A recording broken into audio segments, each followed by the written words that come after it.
시청자 여러분 안녕하십니까? VOA 뉴스투데이 시작합니다.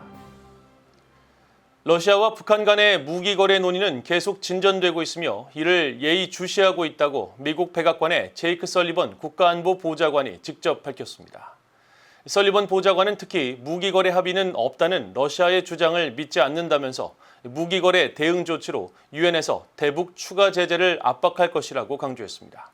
첫 소식 안소영 기자가 보도합니다.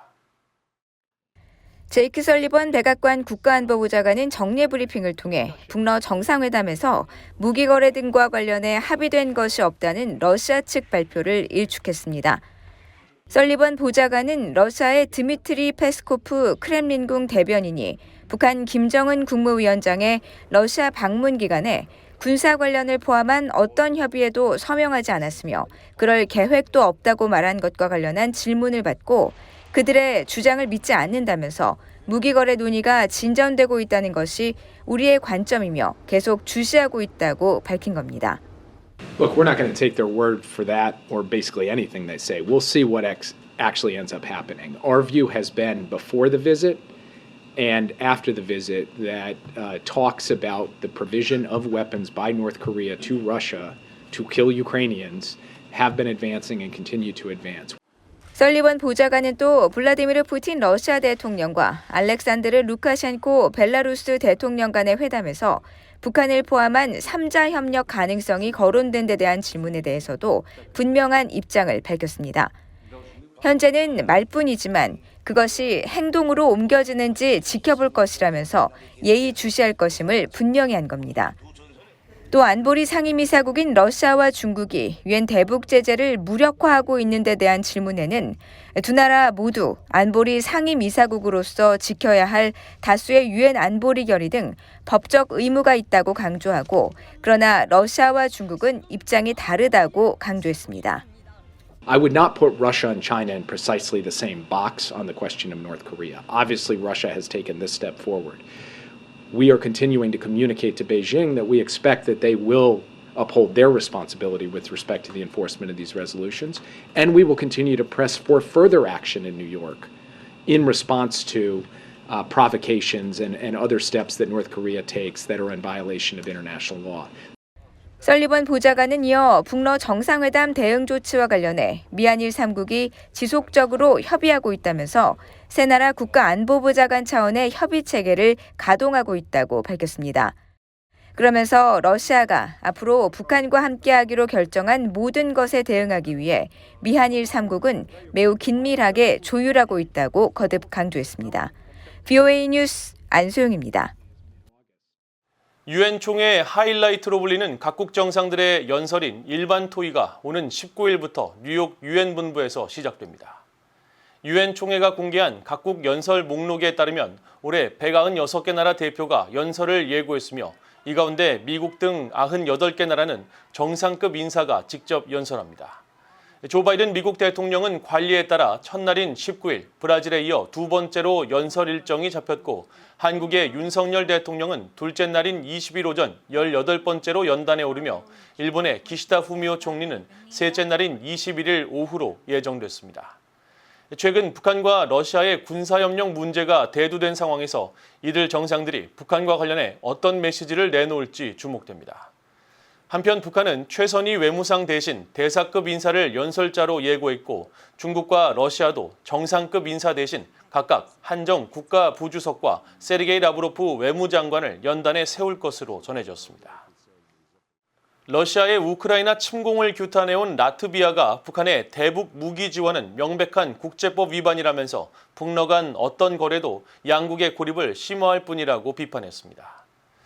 러시아와 인접한 발트 3국 중 한 곳인 라트비아의 외교부 대변인은 15일 북러 무기거래 등 군사협력과 관련한 VOA의 질문에 라트비아는 모든 북대서양 조약기구 나토 동맹들과 함께 유엔 헌장을 명백히 위반하는 러시아의 침략 전쟁을 규탄한다고 밝혔습니다. 그러면서 북한에서 러시아로의 무기 이전은 러시아 스스로 찬성했던 유엔 안보리 결의를 위반하는 것이라고 비판했습니다. 또 러시아의 블라디미르 푸틴 대통령과 북한의 김정은 국무위원장의 만남은 러시아의 국제적 고립이 심화하고 있음을 강조하는 것이라면서 북러 두 나라 사이에 어떠한 공식적인 합의도 양국의 고립을 심화시킬 뿐이라고 강조했습니다. 슬로바키아 외무부도 VOA의 관련 질문에 대해 슬로바키아는 유럽연합 EU와 나토 회원국으로서 러시아와 북한 지도자 사이에서 진행되고 있는 협상을 주시하고 있다고 밝혔습니다. 미국 교통부 산하 연방항공청이 미국 민간항공기의 평양 비행정보구역, 즉 북한 상공 비행을 금지하는 조치를 5년 더 연장했습니다. 연방항공청은 15일 관련 조치를 오는 18일부터 2028년 9월 18일까지 연장한다는 내용의 결정문을 연방 관보에 게재하고 북한의 군사 역량 및 활동과 관련해 미국 민간 항공 안전에 제기되는 중대하고 지속적인 위험을 해결하기 위한 것이라고 밝혔습니다. 특히 이런 위험에는 북한의 전략무기 개발 활동과 관련된 예고되지 않은 광범위한 탄도미사일 발사가 포함되며 북한의 방공 및 전술 항공기 능력과 전자전 사용 가능성, 미사일 발사와 연계된 군사훈련 실시 등에 따라 우발적인 위험이 증가할 수 있다고 지적했습니다. 미국 연방항공청은 1997년 북한 비행정보구역인 동경 132도의 운항을 금지했으며 2017년 북한의 장거리 탄도미사일 발사에 따라 2018년부터 지금까지 운항 금지 구역을 동경 132도 동쪽까지 확대해 운영하고 있습니다. 최근까지 중국 깃발을 달았던 선박 두 척이 또다시 북한 선박이 돼 나타났습니다.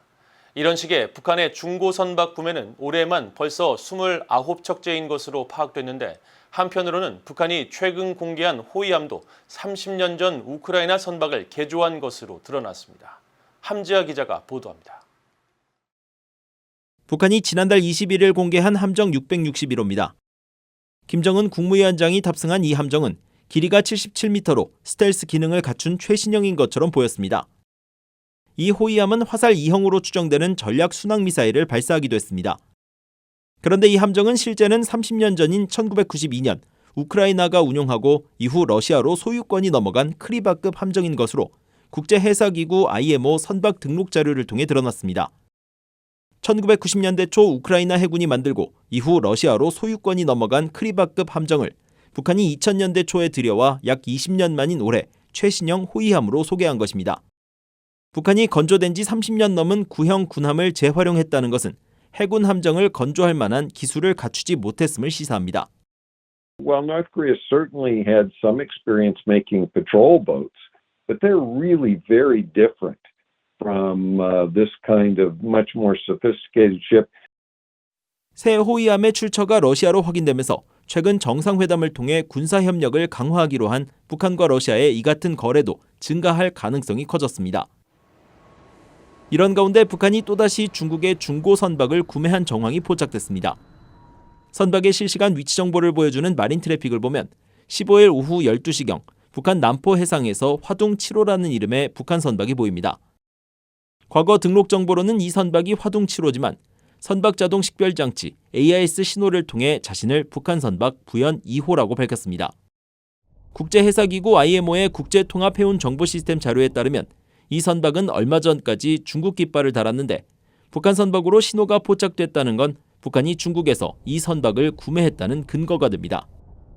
평강 1호라는 이름의 북한 선박도 지난달 중국식 이름인 안정 78호와 자잉 56호였다가 북한 선박으로 새로 등록됐습니다.